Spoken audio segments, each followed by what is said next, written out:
Yes, Mataji, I forgot. I'm so sorry. Hari bol, Hari bol. Yeah, we are so lost in our Krishna consciousness, and the nation Republic Day we forget. But we are like, I'm working in a school, so it's a big thing for us to get a break. I just need to go for flag hoisting and I can be back. Actually, Mataji, in my opinion, I'm ready Sorry, to attend at any very point happy. when you're. We've just gone live anyway. Anjali Mataji, I want to wish you a very, very happy wedding anniversary and Krishna conscious one. May you have many, many years of blissful life together. Thank you so much. Your blessings, your words mean a lot. And I really feel very grateful to be in your presence. Thank you. Thank you, Mataji. Asmitanti and Percent, I'm in a class, Asmitanti. Sorry for that. So I'll just start sharing the screen and let's start with the chapter 5. You can go early if you want to. You can watch the recordings later to catch up if you wish to.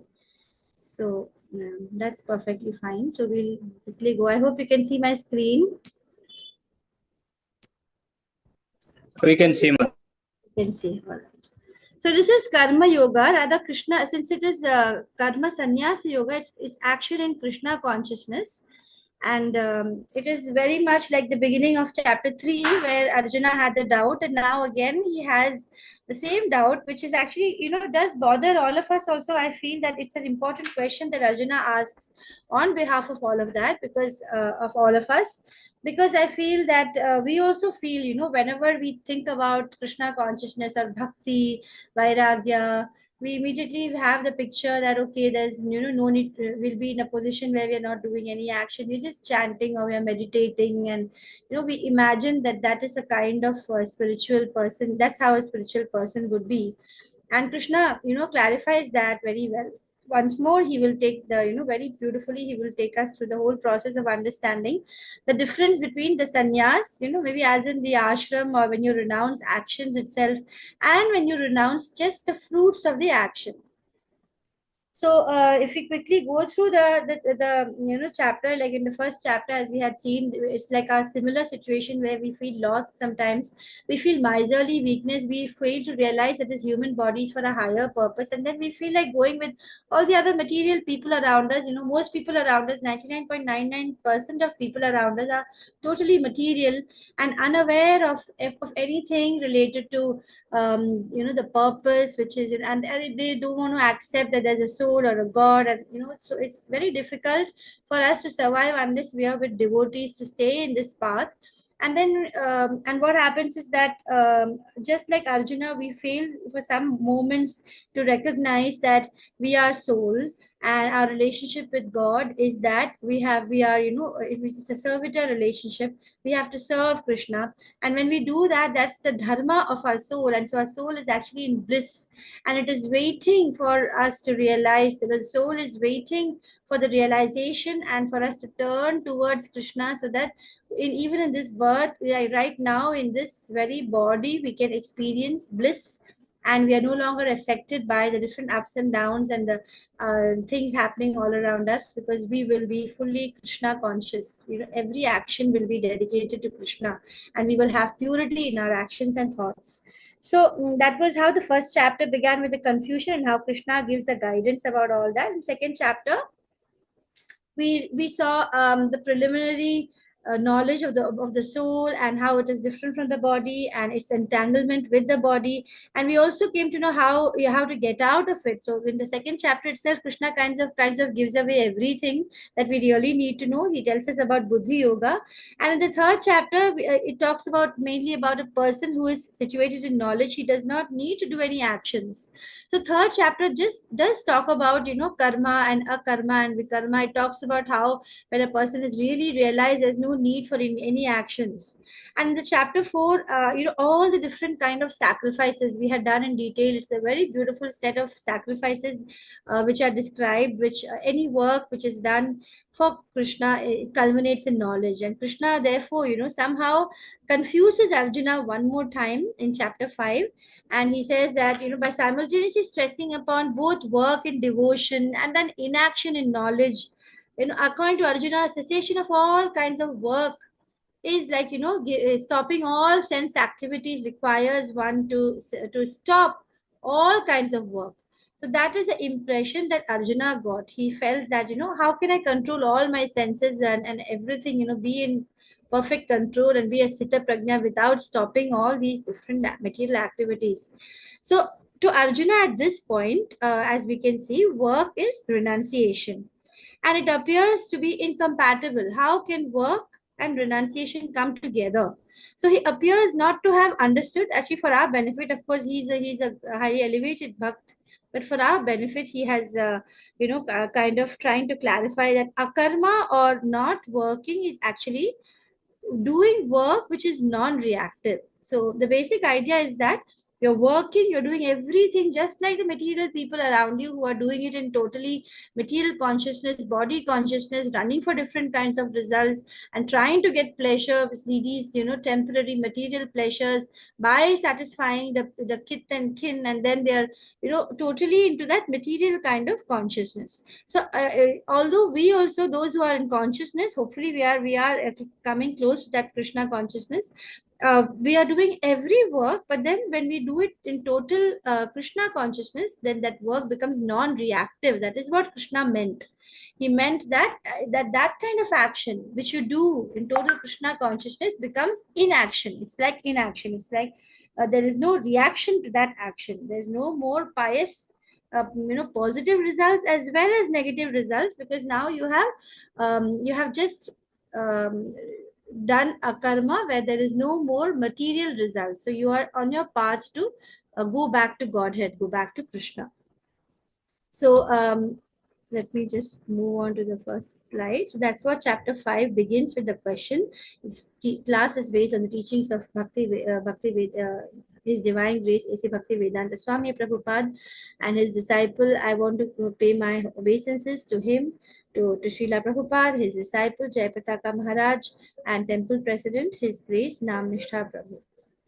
नम ओम विष्णु पादाय कृष्ण पृष्ठाय भूतले श्रीमते भक्ति वेदांत स्वामी इति नामने नामस्य सरस्वती देवी गौरवाणी प्रचारणे निर्विशेष शून्यवादी पाश्चात्य देश तारणे ओम अज्ञान तिमिरान्धस्य ज्ञानांजन शलाकया चक्षुरुन्मीलितं येन तस्मै श्री गुरुवे नमः श्री चैतन्य मनोभीष्टं स्थापितं येन भूतले स्वयं रूप कदा मह्यं ददाति स्वपदान्तिकं वन्दे वन्देऽहं श्री गुरु पदकमलं श्री गुरुं वैष्णवं च श्री रूपं सागरजातं सह गण रघुनाथन्वितं तं सजीवं साद्वैतं सावधूतं परिजन सहितं कृष्ण चैतन्य देवं श्री राधा कृष्ण पादन सह गण ललिता श्री विशाखान्वितं च हे कृष्णा करुणा सिंधु दीन बंधु जगतपते गोपेश गोपिका कांता राधा कांता नमोस्तुते दत्त कांचन गौरांगी राधे वृंदावनेश्वरी वृषभानुसुते देवी प्रणमामि हरिप्रिये वांछा कल्पतरुभ्यश्च कृपा सिंधुभ्य एव च पतितानां पावनेभ्यो वैष्णवेभ्यो नमो नमः।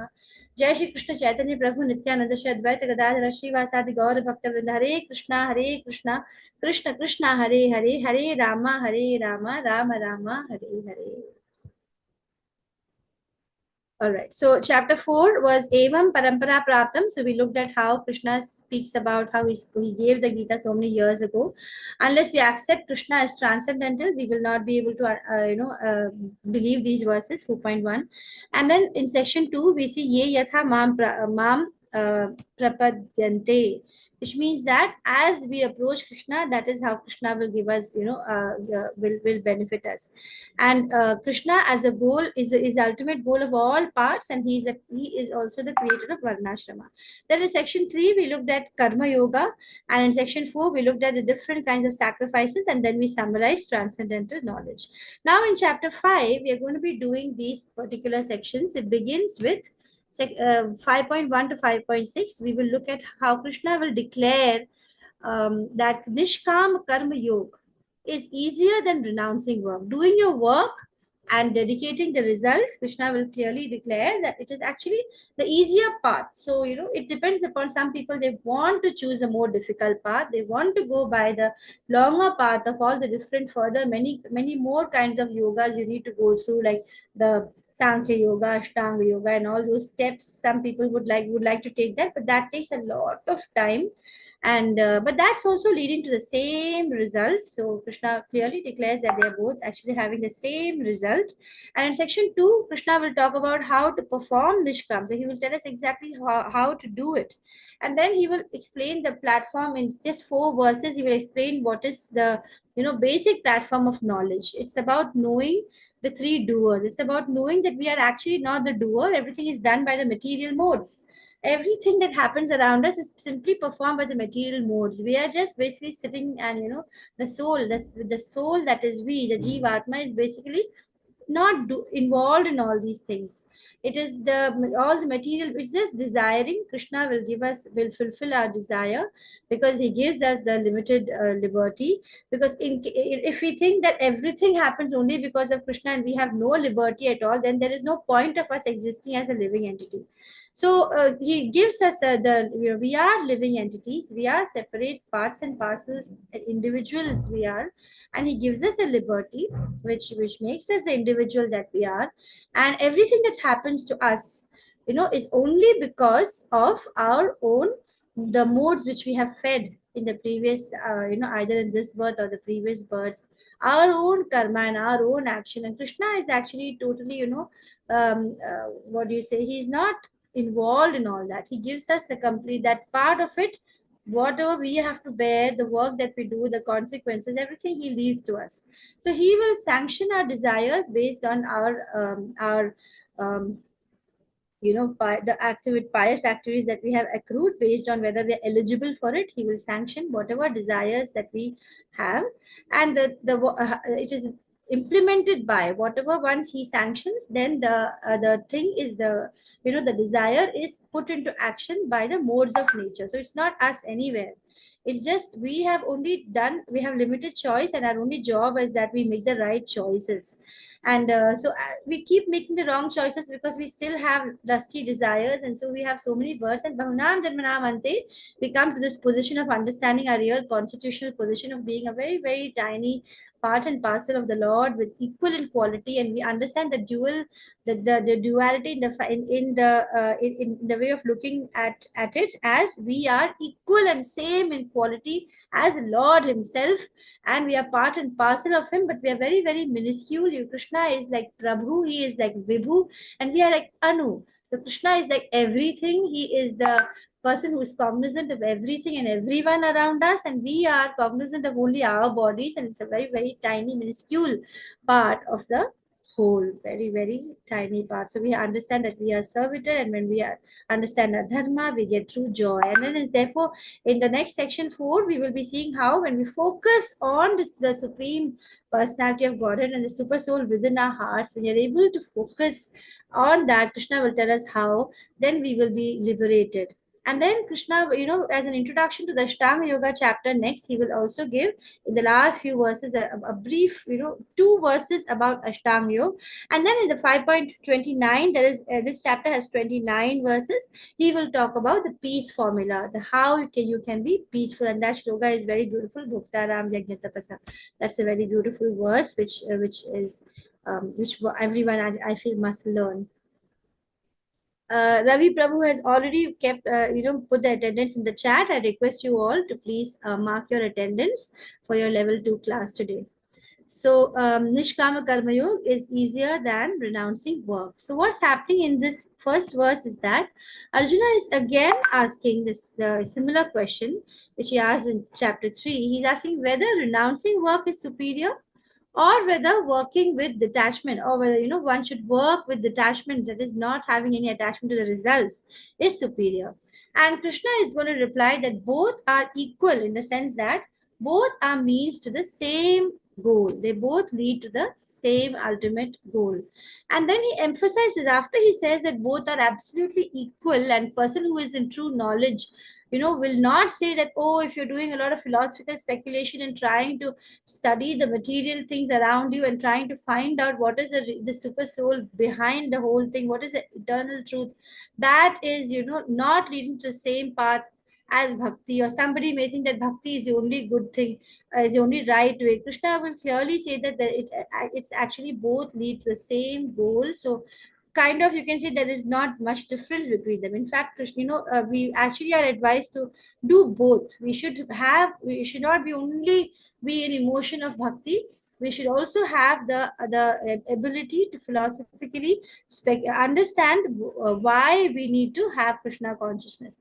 Although there is a path which goes only through speculation, and ultimately, when the last stage, they will also come to the realization of existence of Krishna, basically of Krishna being the Vasudeva Sarvamiti. Everything is actually just Krishna. This understanding will also come in the Sankhya Yoga path. So and then he emphasizes in the verses, I think in 5.6, he will emphasize finally that work with detachment is actually easier, rather than doing renunciation and going into the path of, meditating and trying to find out what is the eternal truth. Rather than doing that, it is easier to simply work with detachment, which will require attachment to Krishna. You cannot detach without attaching. So the first process requires mainly slowly understanding and detaching and having a lot of sense control and all that. And the second one is simply understanding that Krishna is everything and dedicating whatever you do to Krishna. So let's look at the first verse. The first verse goes like this. It says, Arjuna Uvacha Sanyasam Karmana Krishna Punaryogam cha Shamsasi Yachreya Etayorekam Tanme Bruhi Sunishitam. So sannyasam is like renunciation, karmanam, of all activities. And punar yogam cha shamsasi. Punar yogam is again devotional service you are praising. Shamsasi comes from prashansa. So you are praising. So yat shreyam, which is a more beneficial. Shreya comes from shreya, beneficial. Etayorekam, of these two. Tanme, tell me. Bruhi means tell me. Sunishitam, with definiteness. So, oh Krishna, first of all, you are asking me to renounce work, and then you're recommending work with devotion. Can you please tell me definitely which of these two are more beneficial? So these are the reasons why Arjuna was confused in the beginning. Like in chapter 2, we can see this compassion is described in 2.11 to 30, and why you should not have compassion. And then Krishna talks about, he says there's no reason because the soul is there forever, right? And then in Buddhi Yoga, when he's explaining, he talks about the sinful reactions. And then in 3.17, he says that one who takes pleasure in the self, whose human life is one of self-realization, and who is satisfied with the self, is fully satiated. And then Krishna says in this verse that there is no duty for such a person. A person who is self-realized, for him there's actually no duty. And what here is meant is that when you're dedicating everything to Krishna, there's nothing you're doing for yourself at all. You're so selfless. And like there are instances of some great devotees. For example, suppose they want to travel somewhere and it's all fixed, the program is fixed, and someone asks, you're traveling somewhere, right? You're going somewhere tomorrow. And the person will reply, I don't know. If Krishna wills, I will go. So, he's actually not doing anything. He is so totally surrendered to Krishna. He says, if Krishna wills, I will do. If Krishna wills, I will eat. If Krishna wills. So he is like every minute, every second, it is like, oh Krishna, if you will, as per your will, I am doing whatever as per your will. So that is the mood of the Krishna conscious person. So that is what Krishna meant, right? For him, there is no duty. But he does everything actually. A self-realized person has no purpose to fulfill in the discharge of his prescribed duties, nor has he any reason to perform such work. What he means is that there's no reason. He doesn't desire anything. Na dhanam, na janam, na sundarim. He's got no desire, and he believes that Krishna owns everything. So then what is there for him, to aspire for? He believes that my body also belongs to Krishna. Everything belongs to Krishna. What do I aspire for? I'm just a small servitor who is part and parcel, and I just want to be that because that's what gives me bliss. So nor has he any need to depend on any other living being. So these verses are quite confusing for Arjuna. And then in 4.33 also, Krishna has said, oh chastiser of the enemy, the sacrifice performed knowledge is better than the mere sacrifice of all material possessions. After all sacrifices of work culminate in knowledge. So again, these words are somehow, it is giving Arjuna the impression that you give up all the work that you're doing, and then you are in transcendental position. And then he says in 4.42, we have Krishna saying, therefore, the doubts which have arisen in your heart out of ignorance, slash it by the weapon of knowledge and stand up and fight. And then he's saying, fight. So he's saying, try to get the knowledge and try to work towards understanding and understand what I'm saying. And then he says, get up and fight. So it appears to be very contradictory. So in chapter 2, work through Buddhi Yoga, Arjuna is confused. And then Jnana is renunciation, Buddhi Yoga, Nishkam Karma Yoga, that is working without attachment to results. And chapter 3, what should he do? By the time chapter 3 is over, he's asking what should he do, and then he hears about karma through jnana. And there is a reference about action and inaction, inaction and action. That verse is quite confusing. He wonders what does he mean by that inaction. And then it ends in glorifying transcendental knowledge. So he feels, okay, I should just sit and develop the transcendental knowledge rather than doing work. And then again, Krishna says, stand up and fight. So you can see the colors are also codes are there, I guess. And so there is a whole confusion created, and that is how the beginning, the chapter 5 is laid on the basis of Arjuna's doubts, which very well would also be our doubts. So it gets clarified for us also. So all beings, they constantly, we are making plans for the future. So it's actually a joke for us to make plans for the future, because everything is Krishna's and he will be working out the plans. At the same time, it's not like we shouldn't plan, because Krishna wants us to, offer what we are doing for Krishna. And then when we are in Krishna consciousness, our plans also will be in line with what Krishna wants. I think my battery is low. Let me just put it for charge.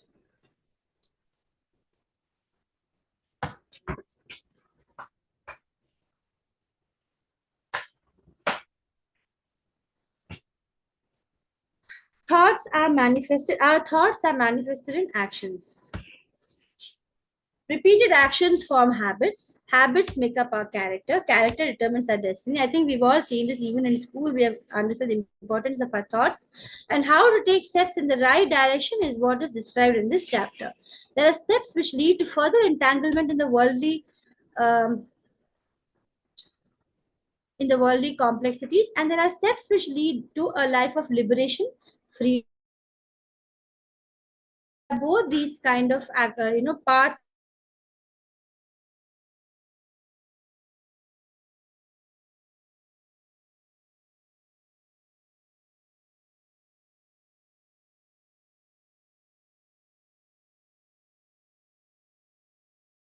choice. Every time, how the kind of things that we're thinking is what is going to lead to our own actions, and that will become our habit.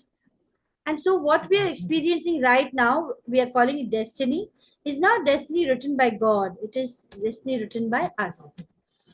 So this is what will be one of the conclusions of chapter 5. In Arjuna's misunderstanding, Arjuna has misunderstood that devotional service is better than dry mental speculation.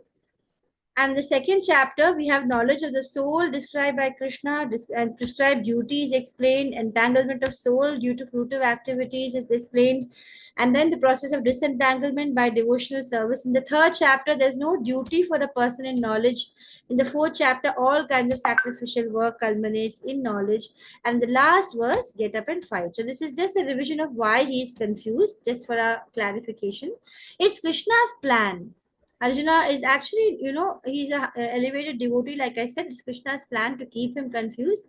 And why does he do? For our benefit, to stress that work and renunciation are actually not opposed to each other. Renunciation of work means renunciation of the results of your work. And the renunciation as in sannyas actually means is the stage of life where you're taking the sannyas, right? That's the final stage. And renunciation of all the activities that you're doing will happen automatically at some stage. and we don't need to strive for it separately. That will come as as a grace from Krishna at some point, when we are that at that or that height when we reach. And even then, those people, like King Janaka, those different great devotees, we find them all doing their normal work as per anybody else, but they are in Krishna consciousness. So one must learn to work in a renounced spirit. Arjuna thinks that jnana is renunciation of work, and that knowledge and work, like light and darkness, are contradictory. Krishna will emphasize that one who's in knowledge should also work. So this is again a slide which is showing the confusion. Krishna is saying, Arjuna is saying, you say work for sense activity must be given up. So, there is a constant understanding that we should not strive for our own sense gratification. There's a constant understanding that when you're in the spiritual path, you are not, working towards your material sense gratification anymore. Automatically, you have higher joys. Basically, you have transcendental senses, and you're working only for Krishna's senses, the joy of Krishna's senses. So that is what is meant from that line. Fighting for a kingdom, even with knowledge of the soul, seems like activity of the senses to me. So he's saying, you're saying that give up all these sense gratification, and then actually fighting for the kingdom is more, I feel like, for my senses. I'm going to enjoy the victory or whatever, or enjoy the heaven if I lose. The karma kanda part, which Krishna had explained earlier for some time. And then he says that therefore I feel I should give it up. I'm really confused. If one works with devotion, then how is work stopped? And so you're speaking in riddles, action and inaction, inaction and action. So Arjuna says, I'm really confused, and so please tell me which is better. Work with devotion, that is, should I continue working, or should I renounce this work and focus and not go for my sense gratification? So in this picture, we can see that Lord Krishna is being worshipped during the Rajasuya Yajna performed by Maharaj Yudhishthira. Let's look at 5.2, what Krishna is saying in this. Shri Bhagavan Vacha Sanyasah Karma Yogascha Nishreyasa Karavubho Tayostu Karma Sanyasat Karma Yogo Vishishyate. Renunciation of work and work in devotion are both good for liberation. But of the two, work in devotional service is better than renunciation of work. So here there are actually some very important verses which I would like to share with you. These are verses which are taken from the Srimad Bhagavatam. So I'll just stop sharing, and I would actually like to go to the Srimad Bhagavatam, if you will allow me, because those are very beautiful verses which I would like to read with you, and which is very much related to this chapter. So this is Srimad Bhagavatam, verse 5.5.4 to 6 is actually the relevant one, but we'll quickly go through these verses as well. So in these verses, they are confirming that as long as one is engaged in activities aimed at improving the standard of bodily comfort in this world, one is sure to transmigrate to different bodies, thereby continuing the whole material bondage perpetually. Okay, just give me a minute.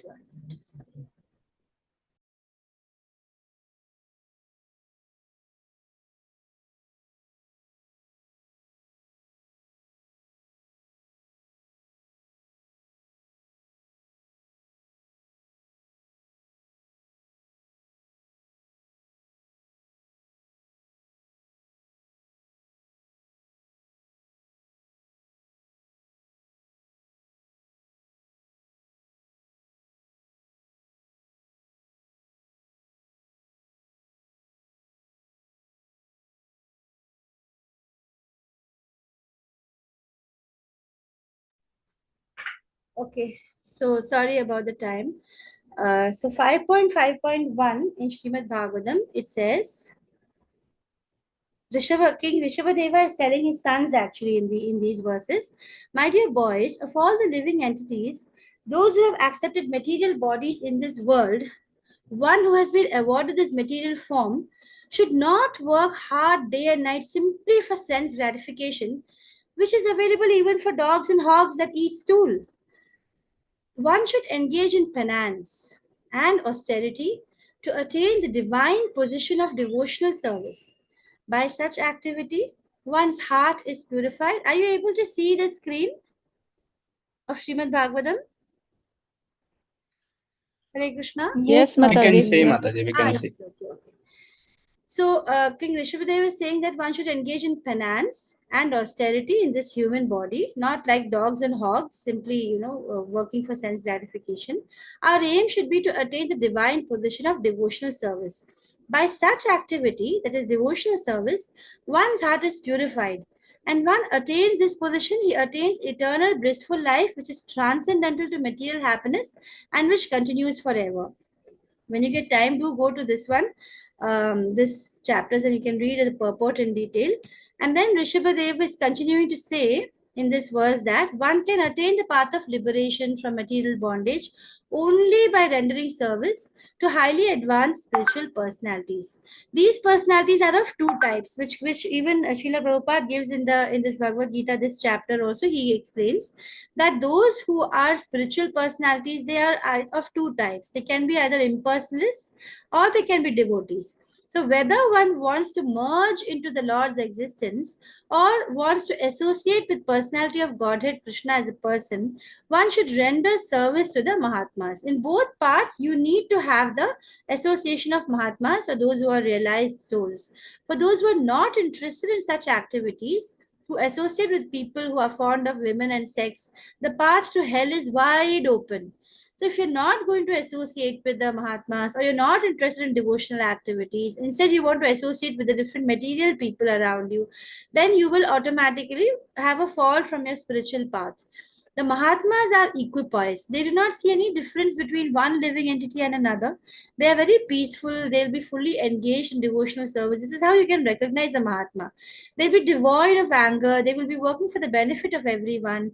And they never behave in any abominable way. And that is here in this verse. We can see Rishabhadeva explaining who is a Mahatma. Asat Sanga Tyaga E Vaishnava Achara Stri Sanga Eka Asadhu Krishna Bhakta Ara. So to remain unattached to the modes of material nature, you have to avoid associating with asat or materialistic people. And materialistic people are also of two types. One who is attached to the women and sense gratification, and another is simply those who are non-devotees. So on the positive side, association with Mahatmas, and the negative side, avoid the non-devotees and the women hunters. So the verses 5.5.3 is telling us, we'll just go up to 5.5.6 because they're all very related to this chapter.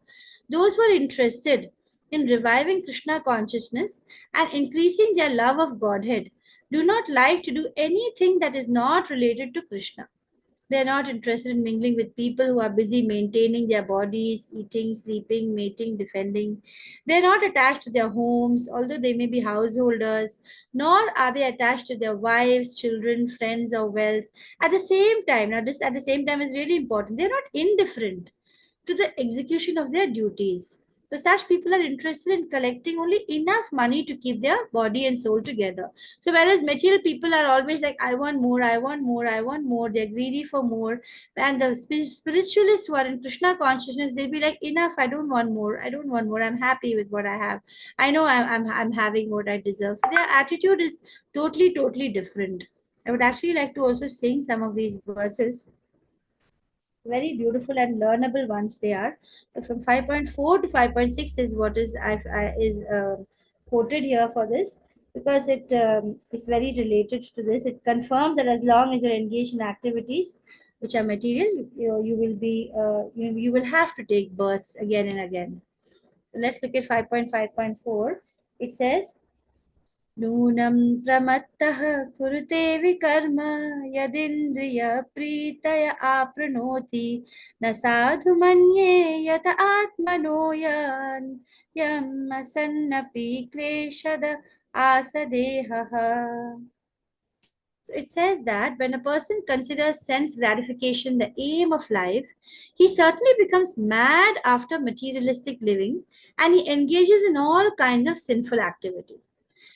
Ignorance leads to sin, right? We have seen this in many verses. It is avidya which leads to all sin. So he does not know that due to his past misdeeds, he has already received a body. which, although temporary, is the cause of his misery.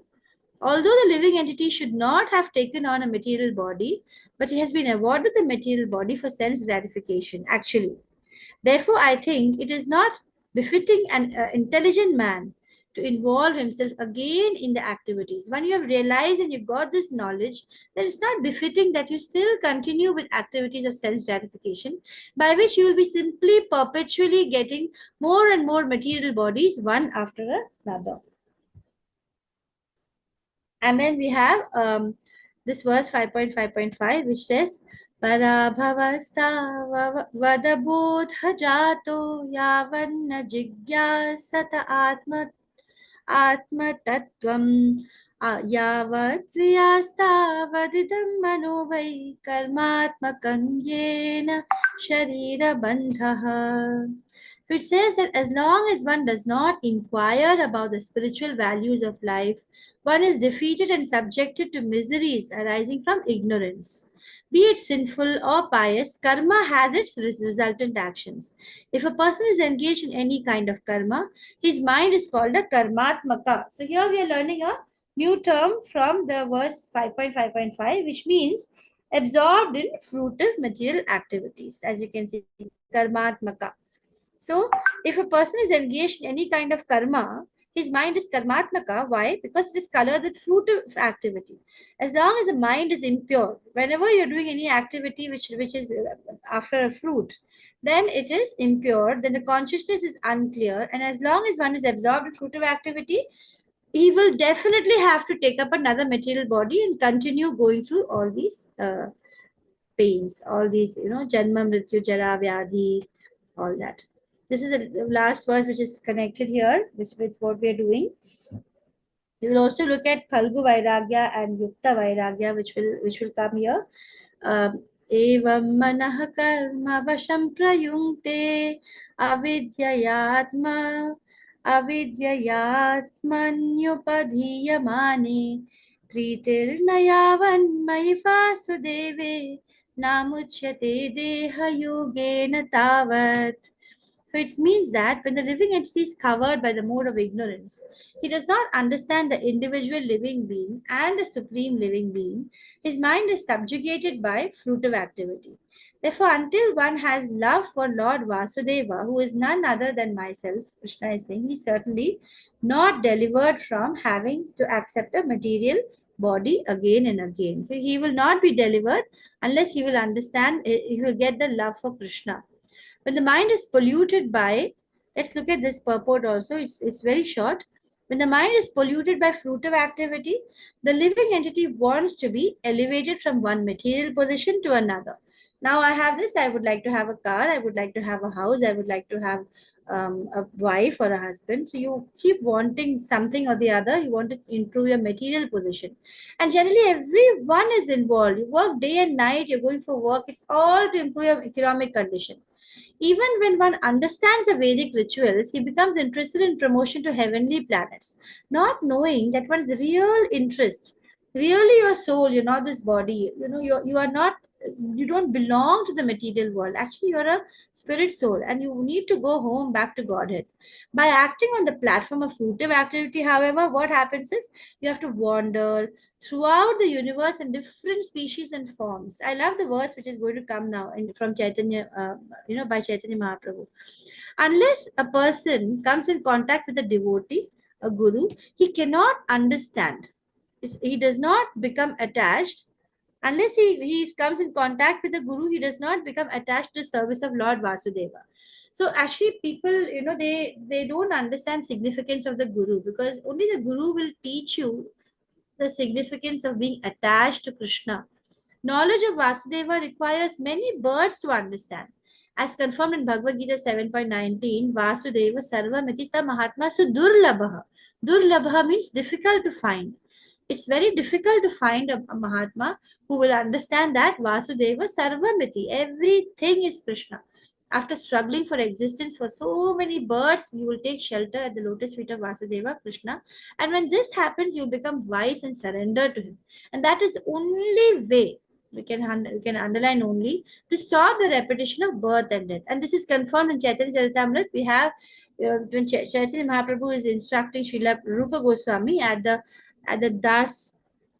Dashashwamedha Ghata. He says, Brahmand Brahmite kono bhagyavan jeev, Guru Krishna prasade paya bhakti lata bij. This is a very beautiful verse. Brahmand Brahmite.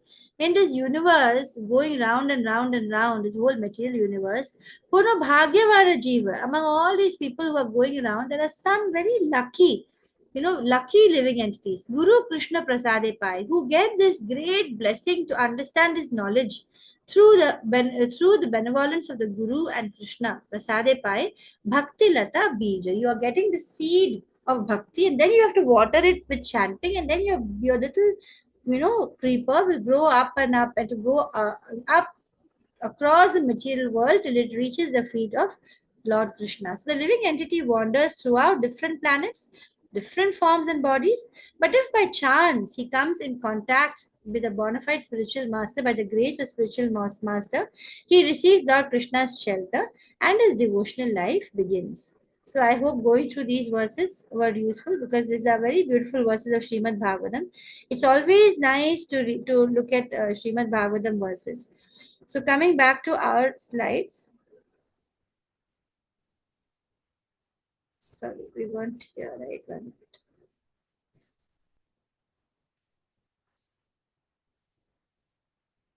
minute. Which slide we were in? Let me go back. So we finished all this. So we were at 5.2. In 5.2, I was referring to these. We learned about Karmatmaka, and we looked at these verses. Also, there is reference of verse from Bhagavad Gita 4.37 is there, in which and we have the understanding of Falgu Vairagya and Yukta Vairagya. There's also a beautiful reference of Bhakti Rasamrita Sindhu in this verse 5.2. We have reference of this verse. So sorry. Yeah, we are at 5.2 now.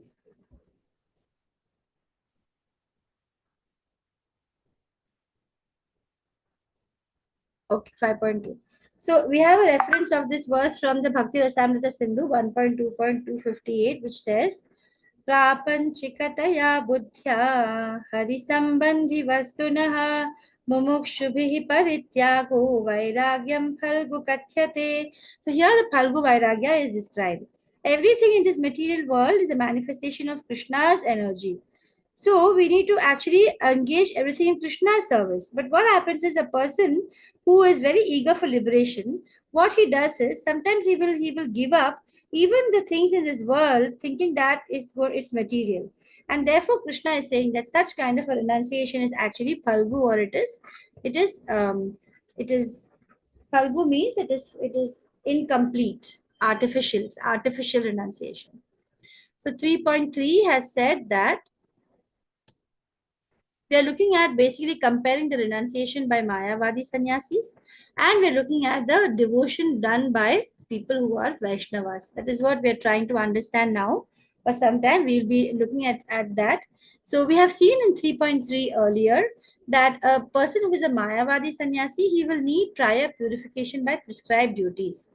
And the person who is in work and devotion, the process of the work that he's doing itself is purifying. And in 5.2, what we understand is that simply jnana is not enough for liberation. Unless one is Krishna conscious, that it has no meaning at all. And for work and devotion, action is a must. It's not like you stop acting and only you do renunciation. You need to act in the status of soul rather than in body consciousness. Now, we have said this earlier also, when you're in Mayavadi level, the risk of fall down is more. Whereas a person who is a Vaishnava, for him, once who's really reached that Krishna conscious mood, for him success is guaranteed. He will definitely enter into the God's spiritual kingdom, not heavenly planets. Those who are Mayavadi, the incomplete renunciation, complete renunciation happens only when you're, so this is Phalgu Vairagya, incomplete renunciation. And the Yukta Vairagya is when you are using everything in this world for your service of Krishna. And in the renunciation, we will see, if you, as you read the purports, one important differentiation is that the person who is a Mayavadi sannyasi, he is actually trying to search for the root. So he is also doing the similar, he's also in the same path. He is trying to do this neti, and looking at all these material. He's trying to understand this whole world and trying to find the root. Whereas a person who is working in devotion, who is a Vaishnava, he is doing devotional service directly straight away to the root. A person who is a Mayavadi, his process requires detachment from matter, controlling one's sense organs, and a lot of, he should do good activities, and all these things are there which are related to Mayavadi philosophy. Those who are Vaishnavas, devotees, they have to, they are more focused on attachment to Krishna, which will automatically lead to detachment. So there is no happiness when you are when you are just trying to sit and meditate on nothingness and trying to become one with that energy of the Lord. The joy is missing. I think I have also explained this earlier. Sat and Chit are there, but Anand is not there. Sat Chit is there, but Anand will come only when you are Krishna conscious. That brings the devotee, when you're a devotee state, it starts giving you the spiritual bliss. And senses are restricted. You cannot relish transcendental devotional service because you're not able to accept Krishna, and so you're not able to enjoy doing bhakti, and so serving prasada, enjoying the prasada, enjoying the smell of the flowers and tulsi leaves offered to the deity. You're not able to see the beautiful deity or decorate, or see the wonder and say that this is Krishna. So you're not able to engage your senses in the devotional service. You're not, so whereas the person who is a Vaishnav, he will engage all his senses in transcendental activities, and so his senses are not, he doesn't have to restrict his senses. It's not difficult, it's easier. You can and just simply engage your senses and continue enjoying them, but this not in material activities with material motives, but in the devotional activities with the aim of satisfying Krishna. And in the Mayavadi path, one needs to take many births to reach Krishna, because only when you reach, have Anand, it's complete. Your renunciation is complete. It's Yukta Vairagya. Whereas the person who is in the Vaishnava, person who is Vaishnava, for him, Krishna will say Achirena. In the verse, I think so, in 5.6, Krishna will be saying that automatically you will be getting that, the getting the Supreme Personality of Godhead immediately. It's very fast process. In the same birth, you can get him. And those who are doing this Mayavadi philosophy, that path they will choose, they will spend a lot of time studying Sankhya philosophy. So for them, they will be looking at the Sankhya philosophy. They'll be studying the material world very, very closely. And there is the book that they will refer to is called the Sharirika Bhashya, which is on the based on the Vedanta Sutra. It is written by Adi Shankaracharya. The Mayavadi philosophers, they will spend a lot of time studying that Sankhya philosophy as per the book written by Adi Shankaracharya. But those who are Vaishnavas, they want to straight away understand Krishna, Krishna Leela. They want to enjoy the bliss of the different activities performed by the Lord Himself when He came on this earth, when He appeared. And so they will study the Srimad Bhagavatam.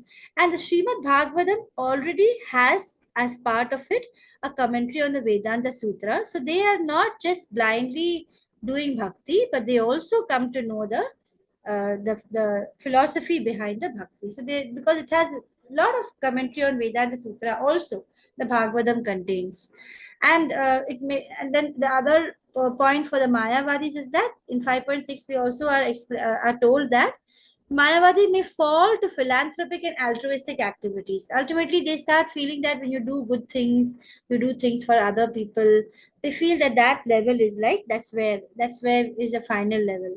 Whereas those who are doing work in devotion, those who are Vaishnavas, they will have multiple engagements in devotional service, and they follow the book written by Narada, Pancharatriki regulations of devotional service, which will include deity worship and how to do it, how to start feeling close to Krishna. And their main purpose is to spread this, to tell others the beauty and the joy of it. And Krishna says at the end of the Bhagavad Gita that when you spread this knowledge, you talk about it to others, you are actually, you are the dearest devotee. You become my dearest devotee. One who is fully Krishna conscious is always a renouncer because he feels neither hatred nor desire. This is a very important point. There are no more duality. So whenever you feel a duality, if you can find in your mind that sometimes you're feeling a hatred or a desire, that means there are dualities in your mind. That means you're not fully Krishna conscious. So one who is Krishna conscious, he will stop feeling hatred and desire because he's not attached to the results. He's not bothered about what he's getting. Such a renouncer, dedicated to transcendental loving service of the Lord, is fully qualified in knowledge because he knows his constitutional position in relationship with Krishna. He knows well that Krishna is a whole and that he is part and parcel. So in 5.3, what we see is Nyeyah sa nitya sannyasi yo na dveshti na kamshati, na dveshti nor abhors, na kamshati nor desires. Nirdvandvo hi mahabaho. Nirdvandvo, free from dualities. Dvandva, duality. Sukham bandhat pramuchyate. So he is completely liberated. He is bandhat pramuchyate. He is liberated from bondage. One who neither hates nor desires the fruits. He is free and he is completely liberated, O mighty armed Arjuna. In 5.4, we can see Sankhya Yoga Prithak Balaha Pravadanti na Panditaha Ekam Apyasitah Samyak Ubhayor Vindate Phalam. So Sankhya Yoga is basically the analytical study of this material world. So Sankhya Yoga Prithak Bala. Prithak Bala is the lesser intelligent people. Pravadanti na Pandita. They will not say that it is different. Ekam Apyasita. Whether ekam apyasita samyak. Samyak is complete. Ubhayor vindate phalam. Of both enjoy the same results. Ubhayor vindate phalam. The result is the same phalam. Only ignorant people will say that devotional service or the karma yoga is different from the Sankhya yoga. Those who are learned, they say that he who applies himself well in either of these two parts, the result that they will achieve is the same. And in 5.5, Krishna says, one who knows that the position reached by means of analytical study can also be attained by devotional service. So either way, both of the person who is able to see that both have the same result, and he will see that they are both on the same level. They are the ones who see things as they are. So from 5.2 to 5, what we see is that Sankhya Yoga or Jnana, which is pursuing Jnana, and Karma Yoga, which is pursuing Bhakti in terms of dedicating all your work to Krishna, it is the same. There is neither hate nor desire, both of them. Both of them are free from dualities. Both of them are liberated. And they come to understand that in the Jnana Yoga, they come to understand ultimately by studying the material world, they come to understand that he is soul, he is not the body, and then he becomes detached from matter. And here he not only becomes detached from matter, he comes to understand that he is soul also, but here he also becomes attached to working for the super soul. So Sankhya and devotional service, we can see in the purport by Srila Prabhupada. In the first process, Sankhya, one has to become detached from matter. That is where he reaches. In the devotional process, he already reaches that, but he reaches it by attaching himself to the work of Krishna consciousness. So both processes are same. One process appears to involve more of detachment, and the other appears to involve more of attachment to Krishna. Detachment from matter, attachment to Krishna, both are same, and one who sees this as it is, they are people who really understand. Sanyasastu mahabaho dukhamap tuma yogataha yoga yukto munir brahma nachidenadhigacchati. Merely renouncing activities and yet not engaging in devotional service of the Lord cannot make one happy, but a thoughtful person engaged in devotional service can achieve the supreme without any delay. Section 2, let's move on to section 2. It talks about how you can perform this so This is the previous verses where I said about na achare na adhigachati, that is, you can get it without delay. That's in 5.6. Now that Krishna has clearly declared which is better and which is faster, and both are same at the same time, he will explain how to perform the faster process of dedicating your work to Krishna. Neither with his body nor the activities that his body. One is performing he doesn't identify with himself with the body. He also doesn't identify himself with the activities that his body performs. This is actually a very tough stage, according to me. I feel that, really reaching the stage is tough. For some, it may be easy, but for me, it's quite tough.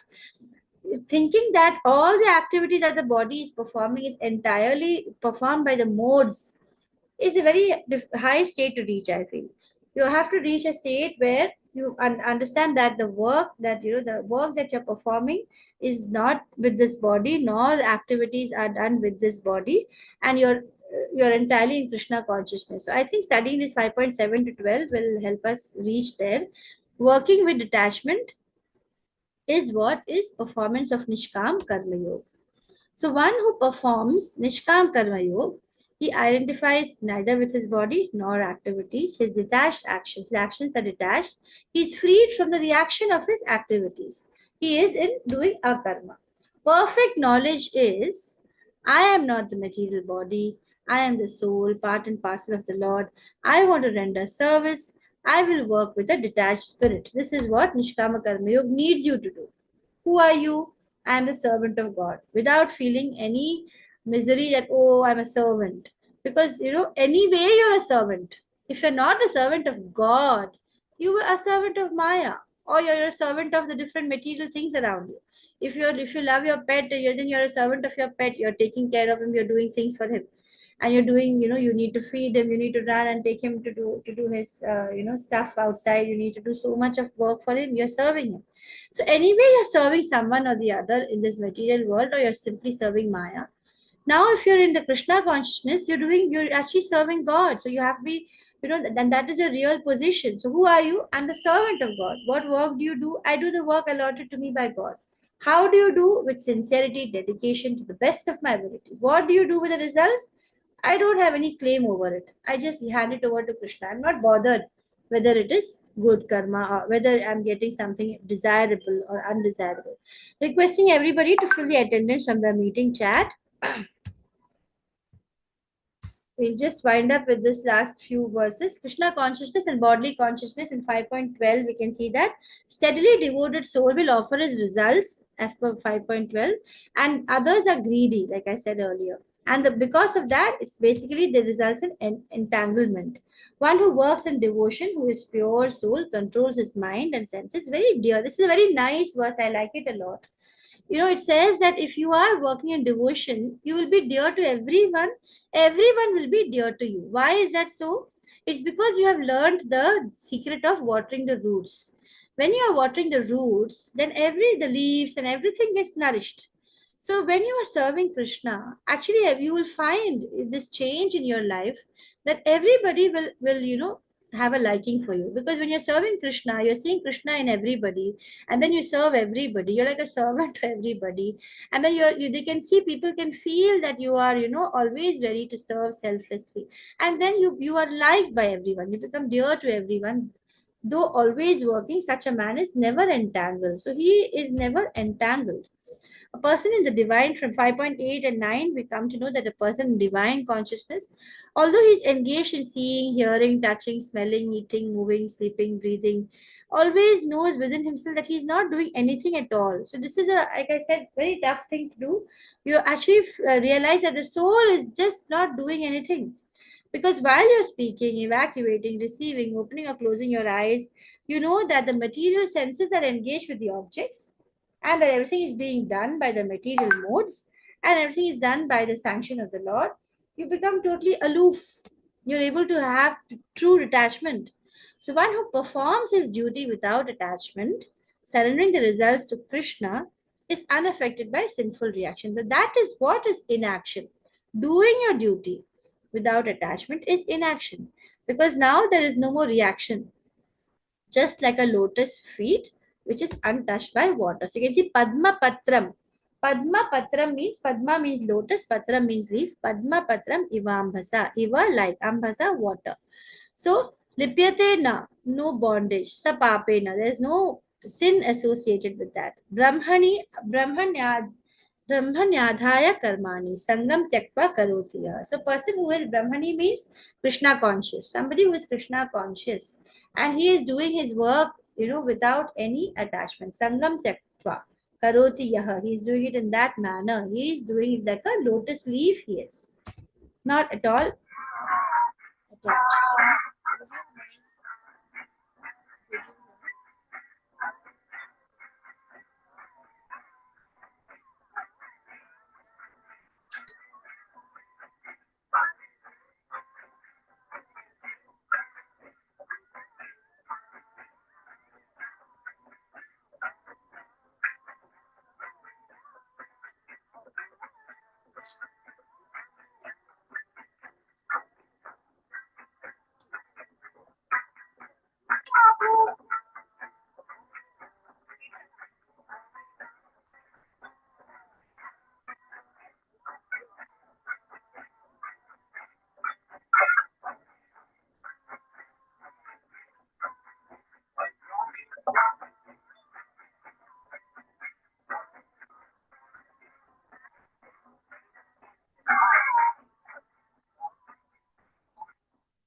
It's a very beautiful video. I hope you've enjoyed. It's so nice to see that how people, when they come in association with great devotees like Srila Prabhupada, they start relishing the bliss of being with Krishna through chanting.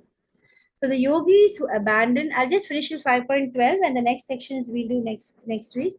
We just revise everything that we've learned today. The yogis abandoning attachment act with body, mind, intelligence, and even with senses only for their purification. That's what we come to know in 5.11.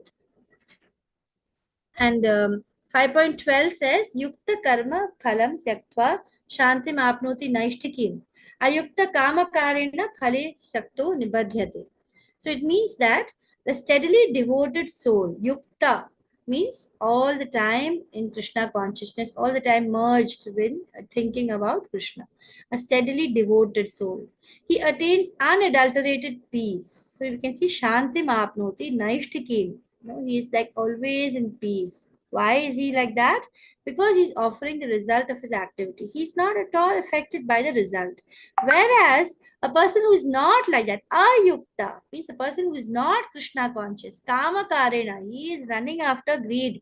He wants this and that, he wants his fruits. So what happens to him? Phale shakto nibadhyate. He is bound, he becomes entangled and he has to take birth. Like how we saw Rishabhadeva, King Rishabhadeva talking in those verses of Srimad Bhagavatam 5.5.1 to 6 we read today.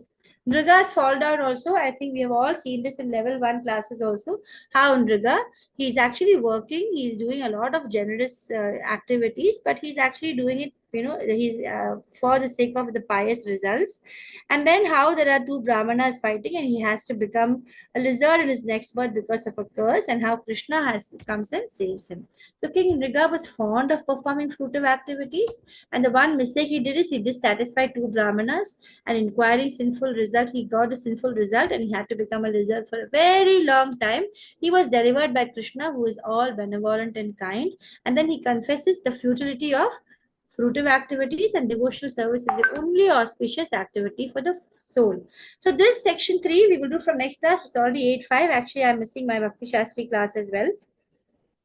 So we have seen in today's class that renunciation is complete only when you are able to do everything you do for Krishna.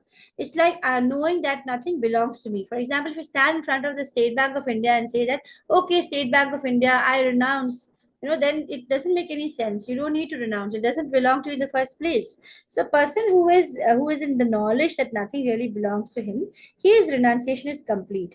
And one should understand that actually nothing belongs to you. That is perfect Krishna consciousness. That is Yukta Vairagya. A Krishna conscious person is automatically a renouncer because why is it that he is a renouncer? Because he's not feeling any desire or hatred for the results. And moreover, there is no duality.